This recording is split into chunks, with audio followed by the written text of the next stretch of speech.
इदारों को ये किया, हमला करवाया, जूम मीटिंग्स की, फ़लाँ किया, ये किया, वो किया।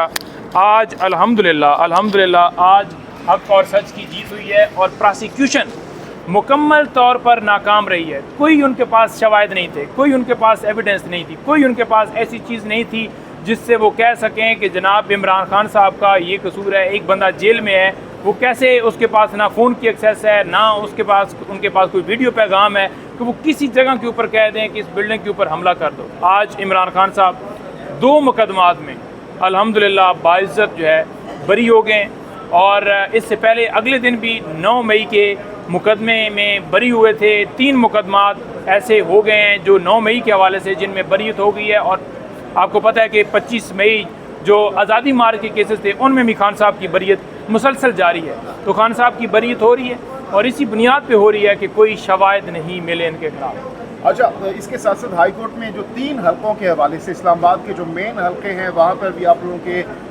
जो समातें हैं वो चल रही है। आज भी समात हुई है, उसमें क्या कुछ हुआ है? क्या हलके मिलने जा रहे हैं वापस आपको?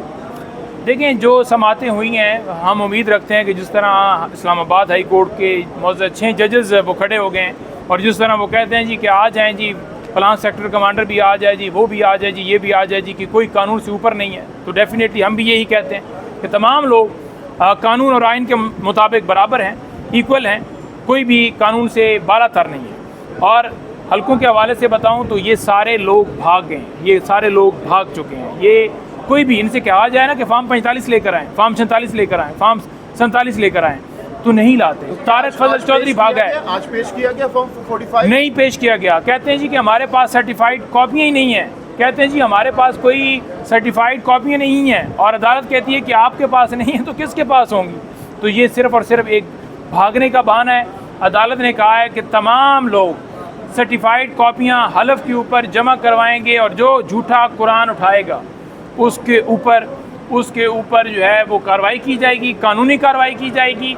और इंशाअल्लाह ताला हम उम्मीद रखते हैं कि ये हलके हमारे वापस आ रहे हैं, क्योंकि अदालतें जिस तरह से खड़ी हो रही हैं, अगर फॉर्म 47 अदालत के सामने रखे गए तो उसके मुताबिक ये सारे लोग हारे हुए हैं। कोई पैसे दे के बना है, कोई किसी की बूट पॉलिशी करके बना है, जो भी इन्होंने तरीक़ाकार किया है, लेकिन इनको जितवाया गया है और हमारे जीते हुए लोगों को हरवाया गया है। अभी मैं अडयाला जेल जा रहा हूँ और फिर उसके बाद आपसे मैं इंशाअल्लाह ताला तफसील से बात करूँगा।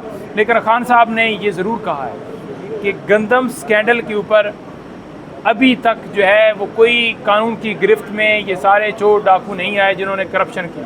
और खान साहब ने ये भी कहा है कि अनवार काकड़ की स्टेटमेंट एडमिशन वो कर रहा है और जो चीफ इलेक्शन कमिश्नर जो है वो जो कमिश्नर रावलपिंडी है उसने बयान दिया है कि इस तरह से धांधली हुई है। इन दोनों की स्टेटमेंट के बाद बचते ही कुछ नहीं है कि उन्होंने धांधली नहीं की। तो लिहाजा ये कौम के मुजरम है, इन्होंने जमहूरियत पे डाका डाला है। इंशाअल्लाह ताला हम वो डाका जो इन्होंने डाला है वो वापस लेंगे। लेकिन नईम हैदर पंजोदा साहब, $1 मिलियन क्वेश्चन ये है कि खान साहब ने जेल के अंदर से इंटरव्यू कैसे दिया? कौन सा एंकर वहाँ पर पहुँचा? किसने जवाब सवाल दिए? किसने जवाबात रिकॉर्ड किए? क्या कुछ हुआ? कल से कंट्रोवर्सी चल रही है इस पर। देखें, पहली बात तो यह है कि जुल्फ़िकार भुट्टो साहब जब जेल में थे वहाँ से वो किताबें लिख रहे थे और इसके अलावा कई ऐसे रहनुमा गुजरे हैं, कई ऐसे लोग गुजरे हैं जिन्होंने अंदर से किताबें लिखी, इंटरव्यू दिए, सारा कुछ किया। अगर इमरान खान का एक इंटरव्यू आ गया है तो आपको किस बात की तकलीफ़ है? और अगर आपको तकलीफ़ है तो वो तकलीफ़ होती रहे। और दूसरी बात यह है कि कोई आप चीज़ लेकर आए ना कि इमरान खान के पास ये मीडिया का ये बंदा गया था, कोर्ट की अप्रूवल थी, कोई चीज़ लेकर आए। और जहाँ पर इंटरव्यू का आपको मसला है, दुबई लीज के ऊपर आप क्यों नहीं आते? क्योंकि आपने इधर से पैसा बनाया, लूटा और लेकर आप चले गए बाहर, और बाहर आपने जदादे बनाई, आज तक आप हिसाब नहीं दे रहे।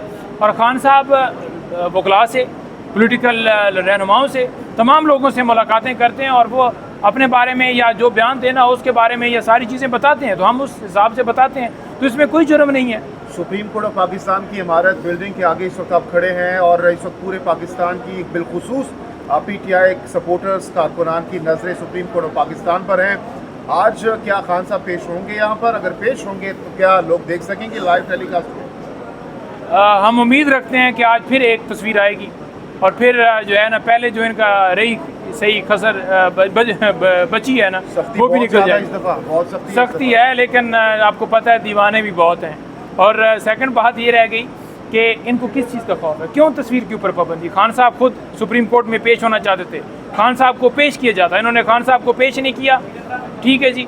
और अब जो है वीडियो लिंक के ज़रिए अगर उनको लाना है तो खान साहब की लाइव कवरेज दिखाई जाए। हमारी KP हुकूमत ने भी दरख्वास्त दी है लाइव कवरेज की, इस वक्त तक हमें ये इतला कि लाइव कवरेज नहीं दिखा रहा है। तो ये जो आवाम है वो उम्मीदें लगा कर बैठी है कि खान साहब शायद आज उनको दीदार हो। सुना है कि आप लोगों ने बड़ी तैयारी करवा दी है खान साहब को, कोई डॉक्यूमेंट्स और हाँ। बड़े चीज़ें आप लोगों ने खान साहब को दी हैं, खिताब तैयार है खान साहब का? खान साहब का जो है वो बिल्कुल तैयार हैं, और खान साहब को मैंने कहा कि आपने जो है वो जिस तरह से जाना है तो आपकी भरपूर तैयारी और भरपूर तरीके से जो है आप मज़ीद जो है वो तैयारी करके जाइएगा। तो खान साहब ने कहा कि मुझे जो है ना, तुम बेफिक्र हो जाओ, तैयारियाँ पहले ही हुई हैं, तैयारियों की ज़रूरत नहीं है। और जो केस के हवाले से सारी चीज़ें थी खान साहब को फराहम कर दी गई थी।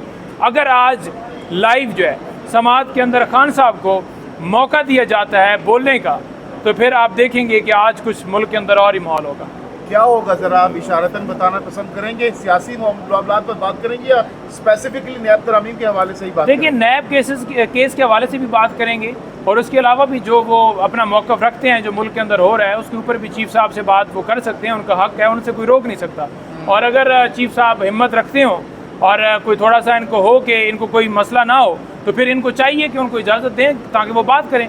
हिम्मत करनी चाहिए ना, अगर आप बिल्कुल सच्चे हैं तो फिर आप भागते क्यों हैं? अगर आप झूठे हों तभी आप भागते हैं। हिम्मत रखें, और खान साहब तैयार हैं, खान साहब बात करना चाहते हैं, खान साहब को बात करने की इजाज़त दी जाए। और मैं अब इंतज़ार कर रहा हूँ, बल्कि पूरी कौम इंतज़ार कर रही है कि किस वक्त तस्वीर जो है वो निकलती है। तो लास्टली बताइएगा, अभी आप खान साहब और बुशरा बीबी साहिबा से मिलने जा रहे हैं, किन उमूर पर बातचीत करेंगे? क्या मकसद है आज की मुलाकात का? देखिए, आज की मुलाकात का एक तो हम बताएंगे कल जो सारा एक वाक़या पेश आया और सारा उसके अंदर जैसे खबर मान का भागा, वो सारी बात बताएंगे। और दूसरा जो है खान साहब से जो हदायत होंगी वो लेंगे। और तीसरा जो खान साहब ने हदायत कल भी जारी की है जलसों के हवाले से, वो भी हमने आगे कन्वे कर दिया है, पॉलिटिकल कमेटी को भी की गई है। कि खान साहब बैरिस्टर गौहर साहब से नाराज़ हैं, कल से सोशल मीडिया पर खबरें गर्दिश कर रही हैं। नहीं, देखें, अगर कोई बंदा एक स्टेटमेंट देता है उससे खान साहब इत्तफाक नहीं करते कि आप ऐसी स्टेटमेंट ना दें, वो एक अलग मामला है। लेकिन मेरी इतलात के मुताबिक कोई ऐसी नाराज़गी की मुझे इतला नहीं है कि खान साहब कोई नाराज़ है उनसे। डेफिनेटली एक पॉलिटिकल पार्टी है, अगर एक बंदा बात करता है उस दूसरे बंदे का कोई और व्यू होता है तो उसके ऊपर बात हो सकती है। लेकिन एक प्रोपेगेंडा किया जाता है जी, नाला हो गए, जहाँ पर स्कैंडल हों, जहाँ पर जनाब डाके हों, जहाँ पर नैब तरामीम की जा रही हों, इलेक्शन ऑर्डिनेंस लाए जा रहे हों, उस चीज़ के ऊपर खामोशी है। जहाँ पर खबर मान कर जाएँ, अदालत में दावा बोलें, सारा कुछ करें, उस बात के ऊपर कोई बहुत शुक्रिया।